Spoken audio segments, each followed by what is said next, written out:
कि इमरान खान साहब का कोई क्लिप दिखा दें, ये आपके लिए पेशे खिदमत है, वीडियो देख लीजिएगा। मदीना की रियासत का नजरिया था, उसमें दो सबसे अहम चीजें थी। एक इंसानियत, फलाई रियासत, जिधर रियासत ने अपने कमजोर किया कि इसका मकसद क्या है।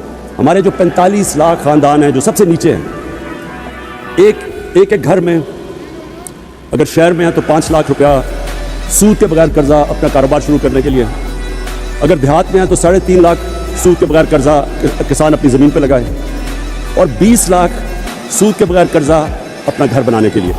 और दूसरी बात ये रही, डॉक्टर इसरार अहमद साहब एक बहुत ही अच्छे मजहबी स्कॉलर थे और उनकी बातें 100% दुरुस्त है। उनकी डीपी लगाने से या उनके नाम से ये अकाउंट बनाने से आप वैसे नहीं हो सकते, उनके नक्शे कदम पे चलना पड़ेगा। आज जो मुल्क में जुल्म ज्यादती, लोगों के घरों की चादर चार दीवारी और ये सब कुछ हो रहा है, उस पर आप कितनी का आवाज़ उठाते हैं। और बात रही है खान साहब के खान साहब ने सूद पे कोई बयान दिया। भाई खान साहब ने तो बोला था मैं मदीना रियासत का मॉडल बनाना चाहता हूँ, इस्लामी निज़ाम लेकर आना चाहता हूँ, उसको लाने दिया। 3 साल में क्या करता, 2 साल तो बीच में कोरोना आ गए। उसने जितना भी डिलीवर किया ना, अल्हम्दुलिल्लाह आज से और पहले से बहुत बेहतर है। और ये जो आप सूदी निज़ाम कह रहे हैं ना, ये जो 40 साल से एक मौलाना हम हर हुकूमत के साथ मिक्स हो जाता है, आपने कभी उससे सवाल किया? या जो इस हुकूमत जो पाकिस्तान पे मुसल्लत है पिछले 70 साल से, कभी उनसे सवाल किया? क्योंकि आप में इतनी हिम्मत ही नहीं है उनसे सवाल कर सको। सब बिकाऊ माल है। पाकिस्तान जिंदाबाद, इमरान खान जिंदाबाद।